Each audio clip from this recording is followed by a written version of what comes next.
अपना परिचय दीजिए प्रभु। जी श्रीमान जी, मेरा नाम सतीश कुमार उपाध्याय है।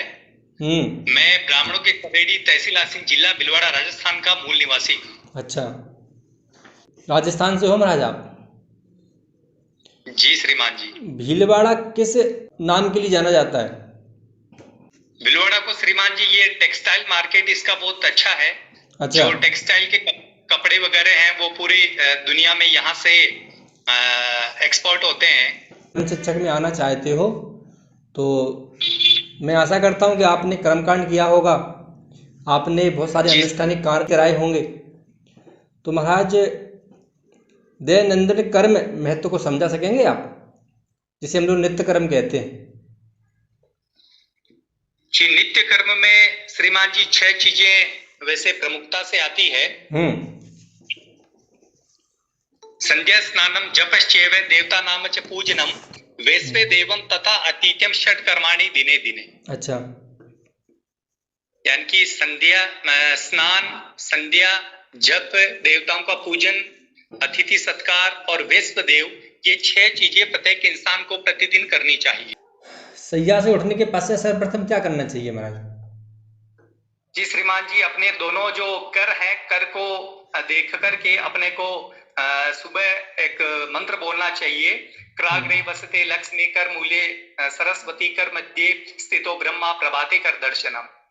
शारीरिक एवं मानसिक शुद्धि के लिए क्या मंत्र बोलना चाहिए? शारीरिक और मानसिक की शुद्धि के लिए श्रीमान जी, ओम पवित्रो पवित्रो व सर्वावस्थाम गतोपि वा ये समृत पुंडरकाक्षम स बाह्याभ्यंतर शुचि ही। मैं आशा करता हूँ आपने पंचोपचार पूजन भी किया होगा। जिस कार्य जी के लिए आप श्रीमान आना चाहते हो तो ये कार्य आप बाहर भी करके आए होंगे सिविल में, तो आप जी पंचोपचार पूजन थोड़ा समझा सकेंगे हमें? जी श्रीमान जी, पंचोपचार पूजन में 5 चीजें होती है। गंध, पुष्प, धूप, दीप, नैवेद्य। और दशोपचार पूजन?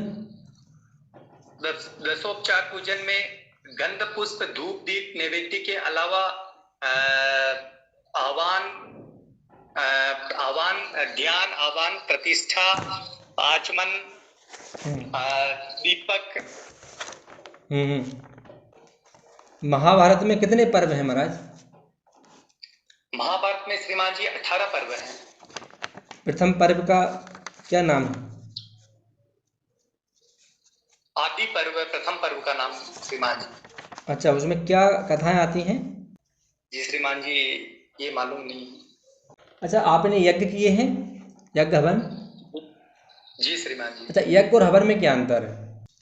हवन तो अपन श्रीमान जी, जैसे अपन किसी छोटे मोटे कार्य के लिए कर सकते हैं, जैसे गृह प्रवेश के लिए भी हवन कर सकते हैं, या किसी देवता वगैरह को प्रसन्न करने के लिए भी हवन कर सकते हैं।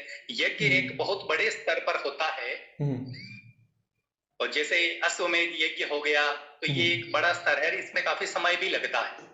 अच्छा, तो आपने रुद्र यज्ञ किया है? रुद्र यज्ञ, विष्णु यज्ञ, नाम सुने होंगे आपने। रुद्र यज्ञ नहीं किया श्रीमान जी। सामान्य यज्ञ में कितनी आहुति देना अनिवार्य है? नहीं तो कौन से भगवान की आहुति देने के लिए आप कह रहे जो हैं? रुद्र भगवान की बोल रहे हैं। रुद्र यज्ञ में बताइए कितनी, रुद्र यज्ञ में कितनी आहुति देते हैं?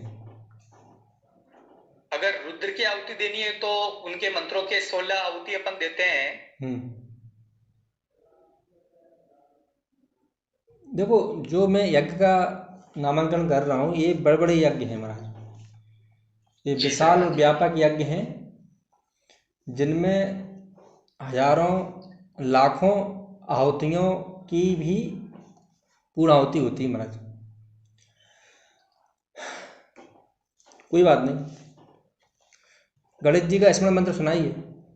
ओम गजाननं भूत गणादि सेवितं कपीत जम्बू फलचारु भक्षणं उमासुतं शोक विनाशकारकं नमामि विघ्नेश्वर पाद पंकजम। हरि ओम नमो गणेभ्यो गणपतिभ्यश्च वो नमो नमः। व्रातेभ्यो व्रातपतिभ्यश्च वो नमो नमो। वृषेभ्यो वृषपतिभ्यश्च वो नमो नमो। विरूपेभ्यो विश्वरूपेभ्यश्च वो नमो नमः। पंच महायज्ञों को संक्षिप्त में समझा दीजिए। श्रीमान जी, अ, पितृयज्ञ, भूत यज्ञ, पितृयज्ञ, भूत यज्ञ, ऋषि यज्ञ,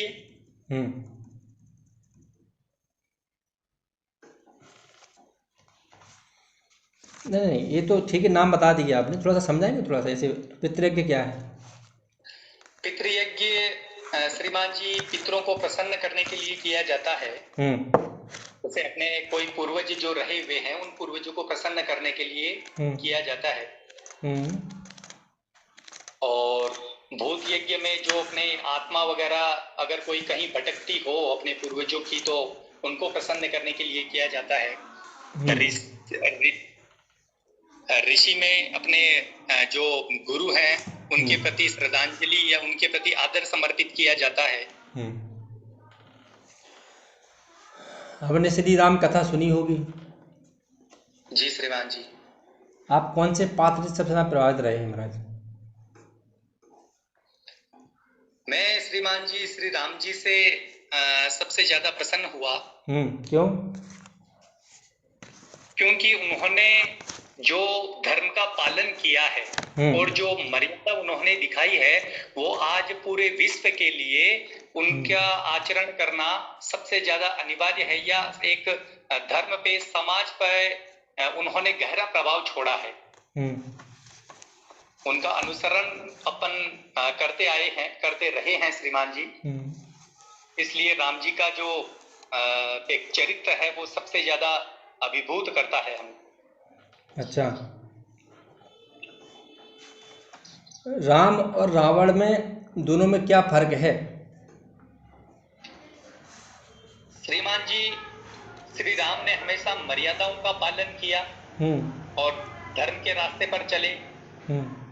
रावण ने धर्म के रास्ते से हट करके कुछ कुकर्म किए और उन्होंने, रावण ने कभी मर्यादा को अपने साथ नहीं रखा और उसका पालन या उसका मर्यादा का आचरण उन्होंने कभी नहीं किया। श्री राम जी, जो श्री राम जी ने एक पिता की आज्ञा पे 14 वर्ष वनवास जाना स्वीकार किया, और एक रावण था जिसको पूरी लंका के जो समस्त मंत्रिमंडल थे या उनके जो पिता थे या भाई थे, सबने उनको समझाया कि आप माता सीता को, माता जानकी को वापस भगवान श्री राम को सौंप दे, लेकिन उन्होंने उनको नहीं सौंपा। अच्छा,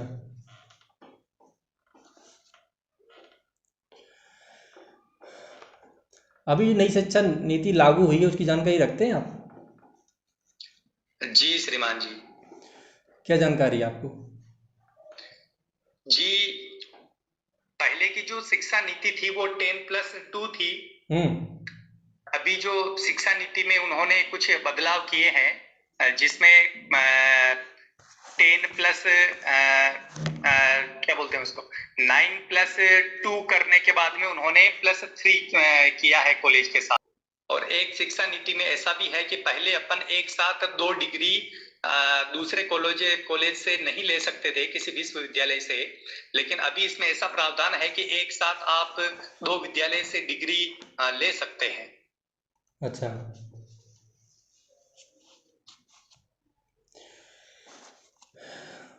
मतलब संक्षिप्त में वेदों को समझा दीजिए महाराज, वेद क्या है?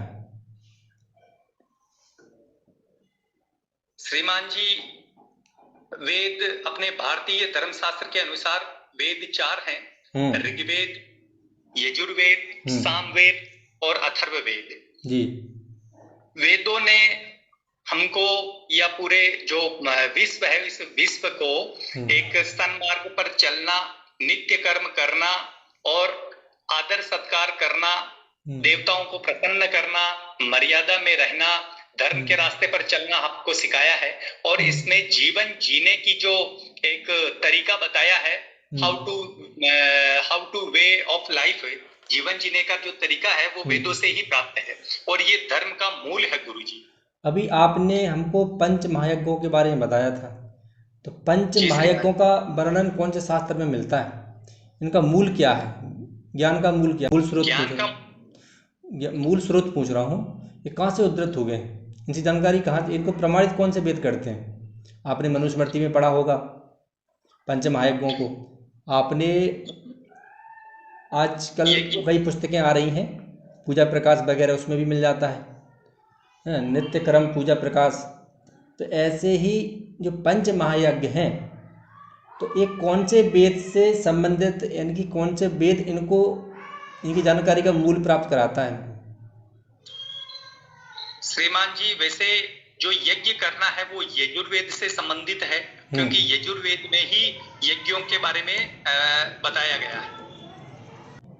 यज्ञ को ही अपन यजन करना या हवन करना कहते हैं, जो यजुर्वेद में ही, यजुर्वेद के अंतर्गत ही आता है श्रीमान जी।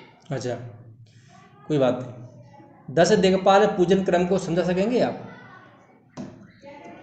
इनको मंत्रों सहित समझाना है श्रीमान जी, या फिर केवल नाम बताएं? संक्षिप्त में बताइए, संक्षिप्त में। संक्षिप्त में अपन सबसे पहले ईश्वर को लेते हैं। जो ईश्वर अपने सूर्य भगवान के सूर्य भगवान और अपने आग्नेय दिशा, सॉरी ये ईशान दिशा के पूर्व में, ईशान और सूर्य के और ईशान के पूर्व के मध्य में स्थित होते हैं। और श्रीमान जी ईश्वर पालों की जानकारी आपको है या नहीं, ऐसे अनुभव एक शब्द में बताइए। थोड़ी बहुत है श्रीमान जी। ठीक। अच्छा महाराज, अभी हम साक्षात्कार ले रहे थे 3-4 दिन से, और उसमें आप भी थे और कई छात्र और होंगे। तो हमने पिंडों की बात करी, तो 5 पिंडों को हमने समझा, और 5 पिंडों को मैंने भी समझाया। तो जो पिंड निर्माण है, थोड़ा बताएंगे पिंड निर्माण विधि क्या है? पिंड निर्माण विधि श्रीमान जी, जो अपन 5 पिंड जो होते हैं, जो अपन मृत आत्मा या नहीं महाराज, वो मैं समझ गया। मेरा तात्पर्य ये है कि मैं पिंडों को कैसे बनाते हैं, निर्माण कैसे करते हैं? श्रीमान जी, जौ के आटे से या फिर चावल के आटे से पिंडों को बनाते हैं। अच्छा,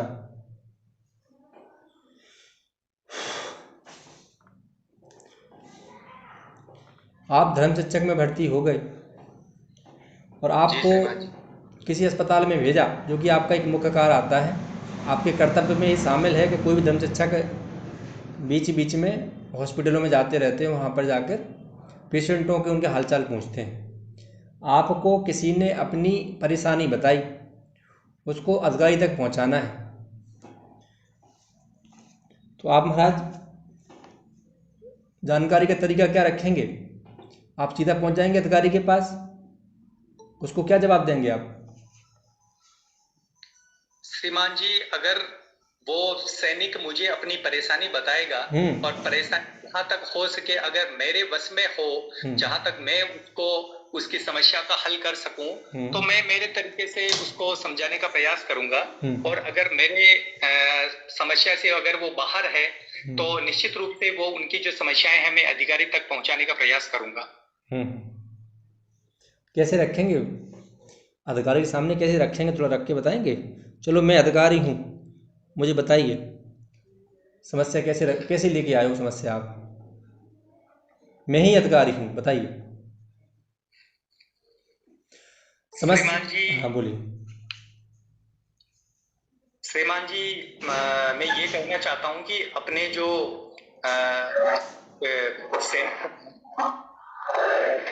उन सैनिक के घर में उनके पिता का देहांत हो गया है।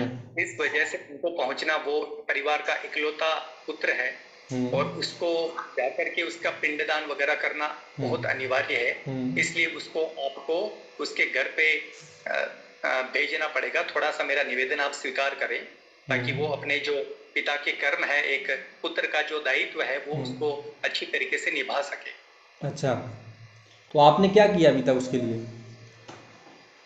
जी, मैंने उसको, जो वो बहुत विलाप कर रहा था, मैंने उसको सांत्वना प्रदान की कि भाई ये जीवन का मूल है, जो इस दुनिया में आता है उसको एक ना एक दिन जाना ही पड़ता है। ठीक है,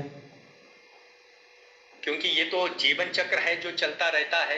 जैसे एक आत्मा जो होती है, एक आत्मा एक शरीर से निकल करके दूसरे शरीर में जैसे प्रवेश करती है, और गीता में इसके बारे में बहुत अच्छी तरीके से श्रीमद् भगवत गीता में बताया गया है कि वंशांसि जीर्णानि यथा विहाय तथा विहाय विहाय तथा नवानि विहाय जीर्णा, इस तरीके से ये श्रीमान जी श्लोक मेरे को याद नहीं आ रहा, तो इस तरीके से बताया गया है जैसे एक आत्मा दूसरे शरीर से निकल करके एक शरीर से निकल करके दूसरे शरीर में प्रवेश करती है, उसी तरीके से जैसे अपने वस्त्र पुराने हो जाने पर अपन एक शरीर जो होता है वापस नए वस्त्र धारण करता है, उसी तरीके से एक शरीर जब थोड़ा जीर्ण हो जाता है या पुराना हो जाता है तो वो आत्मा किसी नए शरीर में प्रवेश करती है। ये आपने तो ओके, मैं समझ गया, आपने उसको समझाया, लेकिन आपने फिजिकली क्या किया उसको?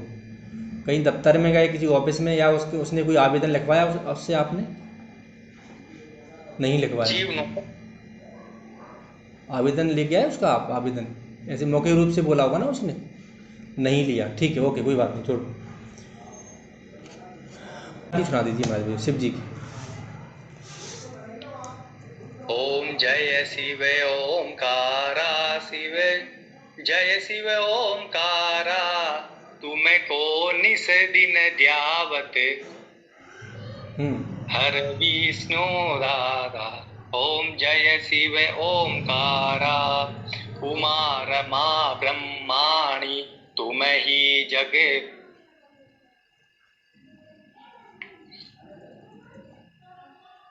याद नहीं है महाराज? वही जगमाता,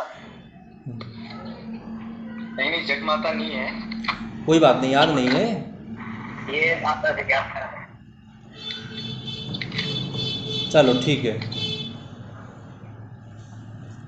ठीक है महाराज, आपका साक्षात्कार यहाँ पर ख़त्म होता है। अब भैया कोई बोलेगा नहीं, पहले सुन लो, हम सबका समर्थन लेंगे, सबसे पॉइंट लेंगे, इनकी गलतियाँ भी निकालेंगे। तो जहाँ तक मुझे लगा तो इनकी सकारात्मक बात तो ये है कि जिन्होंने हर प्रश्न का जवाब देने का प्रयास किया, इनका ये अच्छा लक्षण है कि हर प्रश्न पर ये बोलना चाह रहे हैं, और पूरा नहीं बोले तो कम से कम 10% तो इन्होंने बताई, कोशिश करी कि देखो वहाँ पर आप भले ही ना बता पाओ, अगर आप कोशिश की और थोड़ा बहुत भी बताया तब भी आपका प्रभाव सकारात्मक पड़ेगा। और आपने कुछ भी नहीं बताया तो शांत हो गए तो महाराज फिर पूरा माइनस हो जाएगा फिर। इसलिए हमें थोड़ा प्रयास तो करना है, इनका ये अच्छा तरीका है कि प्रयास करते हैं। इन्होंने कोशिश करी, जितना नॉलेज है ये इन्होंने नॉलेज छपाया नहीं, और इन्हें अपनी नॉलेज पे कोई संशय भी नहीं है। अगर इनकी गलती भी हुई तब ये बोल रहे हैं, ये गलत कर रहे हैं तब भी बोल रहे हैं, तो ये अच्छा है। नेगेटिव ये है महाराज आपका कि थोड़ा सा लचीलापन लाइए। अब अच्छा बोल रहे हो, थोड़ी सी स्पीड जाना है, थोड़ा सा आराम से बोलिए, ठीक है। व्यावहारिक रूप से मौखिक रूप से बता रहा हूँ, बकाया तो ठीक है, लेकिन आपने कई चीज़ें नहीं बता पाई, 10 दिक्पाल नहीं बता पाए आप, है ना, आप आरती नहीं गा पाए, और भी थोड़ी बहुत गलतियाँ करी आपने बीच में। पंच महायज्ञों को देखो, अगर मैं बोलूँ वेदों का थोड़ा पर्चा बताइए तो वेदों को आप पूरा थोड़ी उठाओगे महाराज, वेदों को थोड़ा सा तरीके से लोगे आप, पूरा नहीं लोगे। अगर मैं पंच यज्ञों के बारे में आपसे पूछ रहा हूँ तो आप खाली इतना बोल सकते हो, भूत यज्ञो मनुष्य यज्ञ पितृयज्ञो देवयज्ञो ब्रह्मयज्ञो इति, यानी कि हमारे ऋषियों ने ये कहा है। तो कहने का तात्पर्य ये है कि श्रीमान जी वेदों को पढ़ना और पढ़ाना ये ब्रह्म यज्ञ कहलाता है, खत्म। श्रीमान जी तर्पण पिंडदान और श्राद्ध को हम पितृयज्ञ कहते हैं। ये अगर हम ये कार्य करते हैं तो ये पितृयज्ञ हमारा पूरा हो जाता है। देवी यज्ञ में देवताओं को पूजन होम हवन आदि क्रिया अगर हम संपन्न करते हैं तो प्रभु देवी यज्ञ संपूर्ण हो जाता है। भूत यज्ञ का मतलब होता है कि अपने अन्न से दूसरे प्राणियों का कल्याण हेतु अपने हिस्से का, अपनी कमाई हुई माया का या फिर अपने कमाया हुआ धन का, अन्न का कुछ हिस्सा अगर हम किसी दूसरे को दे दें महाराज, वो भूत यज्ञ पूरा हो जाता है। तो महाराज ऐसे ही आपके पंच महायज्ञ को थोड़े थोड़े शब्दों में बताना है, हो गया पूरा। लो, इसमें इतना टाइम ही नहीं है। अगर आपको मंत्रों सहित बताना है तो भगवान श्री कृष्ण ने गीता में भी कहा है, क्या कहा है, तीसरे अध्याय के 13वें श्लोक में अगर आपने पढ़ा होगा कि यज्ञ शिष्टासनः संतो मुचन्ते सर्व कल्याणा। कहने का तात्पर्य कि भजन्ते ते त्वं पापा, मतलब जो यज्ञ से बचे हुए अन्न को खाने वाले श्रेष्ठ पुरुष सभी पापों से मुक्त हो जाते हैं। किंतु जो केवल अपने लिए ही भोजन बनाते हैं वे पाप का ही भक्षण करते हैं। तो ये महाराज गीता में कहा है, और महाभारत में भी एक उदाहरण मिलता है पंच महायज्ञों का। कहंती ये त्वतान कृत्या भजनते स्वयं, यानी कि जो प्रतिदिन इन पंच महायज्ञों को बिना भोजन का करता है, जो महायज्ञ नहीं करता और भोजन कर लेता है, तो वो महाराज भोजन नहीं है पर वो मल खाते हैं। ये कहा है केवलम मल मृतंते ते नराचा संशया, इन पर कोई संदेह नहीं है महाराज, वो केवल मल ही खाते हैं। ऐसे ही पंच महायज्ञों का पृथक पृथक रूप से आपको हल्के संक्षिप्त में वर्णन करना है। तो कोई भी श्लोक उठा लो और उसके उदाहरण दे दो और आपको इनको संक्षिप्त रूप में इसको क्लियर कर दो महाराज। क्यों प्रभु? और अगर आपको एक एक से बताना है तो सबका श्लोक पढ़ दो। अगर सबसे अच्छा है, जैसे ब्रह्म यज्ञ है, तो ब्रह्म यज्ञ का मतलब वैसे होता है स्वाध्याय करना, यानी कि अध्ययन करना, वेद पढ़ना या पढ़ाना। तो ब्रह्म यज्ञ का ये भी मतलब होता है महाराज, क्योंकि गीता में लिखा है स्वाध्यान भैसनम चेव बाणमय तब उच्चते, ये ब्रह्म यज्ञ के बारे में कहा है। तो ऐसे करके थोड़े से बताओगे टेक्निकल रूप से तो थोड़ा सा ज़्यादा शोभा बनेगी। अगर मैंने आपसे एक प्रश्न और सुन लो सब लोग, आपसे मैंने एक प्रश्न और पूछा था कि अंत्येष्टि संस्कार में जो पिंड निर्माण विधि है, यानी पिंडों का निर्माण हम कैसे करते हैं, तो आपको जानकारी तो है, आप समझते भी हो, लेकिन आपने अभ्यास नहीं किया, आपने उसको अच्छे से समझा नहीं। और यही गलतियाँ वास्तव में आप अंत्येष्टि संस्कार में भी करते हो, विवाह में भी करते हो। इसलिए हमारा जो तलाक तलाक तलाक हो रहे हैं 2-2 साल में ख़त्म, है ना, लाइफ टाइम गारंटी नहीं मिल पा रही है, यही गलतियों के कारण। क्योंकि पंडित जल्दी में रहते हैं, कुछ गलतियाँ भी कर देते हैं, अशुद्धि हो जाती है। और ध्यान रखना, अशुद्धि करने से अच्छा कि आप विवाह ही ना कराओ, आप उसकी जिम्मेदारी ना लो। तो पिंड निर्माण में पंडित जी से ज्यादा यजमान जल्दी में रहते हैं गुरुजी। अरे महाराज, तो आप देखो, आप तो समझदार, आपको अपराध नहीं करना है ना, क्योंकि उसका फिर परिणाम आपको ही भुगतना। ध्यान रखना, यजमान को ही नहीं भुगतना पड़ता, साथ में पंडित जी को ही भुगतना पड़ता। तो नरक में दोनों जाते हैं, नरक के भागी दोनों बनते हैं महाराज। चलो जी जी, श्रीमान उसमें लिखा है देश काल और संकीर्ति, देश काल स्थिति को देख करके कर सकते हैं। तो यजमान ही नहीं चाहता है तो ब्राह्मण क्या करे? ऐसे यजमान को स्वीकार नहीं करना है, उससे काम नहीं लेना है, ना काम देना है, खत्म। सुनो, पिंड निर्माणम की जो विधि है, सही तरीका ये है कि जौ के आटे को जल से सान कर उसमें काला तिल, मधु, घृत, शर्करा आदि मिला लें और अग्नि की उपस्थिति में अग्निधाम में करने वाला जो आपका आंगन है बीच में, उसमें कुशा का आसन बिछाएं और जनेऊ को अपसभ्य करके भूमि को स्वच्छ करके कुशा रखें। फिर पिंडदान करें और उसके पूर्व उसके क्या करना है, पहले गंध फूल यानी कि अक्षत से पिंड की पूजा कुछ मंत्रों से करें, जैसे ओम मध्य अमुक गोत्र अमुक प्रेत मृत्यु पिंड स्थाने, ऐसे करके इस विधि को पूर्ण करना है। तो ऐसे आपको थोड़ा सा बताना था, जो आप गलतियाँ कर रहे थे वो मैं आपको बता रहा था, ठीक है। 10 दिक्पाल की मैंने इनसे प्रश्न पूछा, ये महाराज नहीं बता पाए, सुन लो सब लोग। अच्छा, इसमें कोई है ऐसा जो बताना चाहेगा के बारे में, बताइए। जी श्रीमान, पूर्वे ऋग्वेदाय नमः, पूर्वे इंद्राय नमः, आग्नेयम अग्ने नमः, दक्षिणश्याम यमाय नमः, नैऋत्याम नैऋत्य नमः, पश्चिमायाम वरुणाय नमः, वायव्याम वायवे नमः, उत्तरश्याम कुबेराय नमः, ईशान्याम ईश्वराय नमः, ऊर्ध्वायाम ब्रह्मणे नमः, अधो दिशि अनंताय नमः इति 10 दिक्पाल। बहुत अच्छे। अब देखो, 10 दिक्पालों का आपको संक्षिप्त में परिचय देना था और थोड़ा सा श्लोक ले लेते वहाँ थोड़ा और मजा आ जाता। तो कहने का मतलब ये है कि 10 दिक्पाल का मतलब होता है कि भैया जो 10 दिक्पाल हैं उनके जो अधिपति हैं उनको 3 भागों में विभाजन किया गया है। जो 10 हैं, यानी कि 10 दिक्पाल, दिक् का अर्थ क्या होता है, दिशाएं, दिक् का अर्थ होता है दिशाएं और पाल का अर्थ होता है पालने वाला। जो 10 दिशाओं को पालता है वो दिक्पाल कहलाता है। तो 10 दिशाओं से हमारा बड़ा गहरा संबंध है महाराज। तो 10 दिशाओं से हमारा पालन करने वाला अधिपति 10 दिक्पाल कहलाता है। तो प्रश्न क्या उठता है महाराज, अब 10 दिशाएं कौन हैं, 10 दिशाएं कौन हैं? क्योंकि 4 दिशा तो सभी समझते हैं, पूर्व पश्चिम उत्तर और दक्षिण, ये तो हम जानते हैं, लेकिन 4 दिशाएं उनको हम विदिशा कहते हैं, यानी अग्नि कोण, नेतृत्व कोण, वायव्य कोण और ईशान कोण। ध्यान रखना, हम बुंदेलखंडी में कुछ ऐसे शब्द बोलते हैं कि आपको लगा हम गलत पढ़ रहे हैं, लेकिन हमारी प्रैक्टिस में वही है महाराज, है ना। तो भैया तो ये आपकी अन्य दिशाएं हैं, लेकिन फिर भी कुल मिलाकर 8 हो रहे। अब 2 कौन से हैं महाराज बताइए, हैं? अभी 2 दिशाएं और बाकी हैं जिन्हें ऊपर की और नीचे की बोलते हैं हम लोग, क्यों महाराज?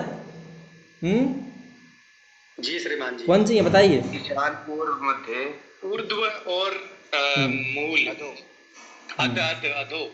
ये श्रीमान ऐसे बता सकते हैं कि पूर्व ईशान मध्य ब्रह्मणे नमः, पश्चिम नैऋत्य मध्य अनंताय नमः। ठीक है। देखो महाराज इसमें एक ही श्लोक में पूरे हो जाएंगे आपके। इंद्रो बहि पितृ पितरो नितत्र वृणो मरुत कुबेर ईशो ब्रह्मा च अनंतो 10 दिक्पति, ऐसे भी कर दो।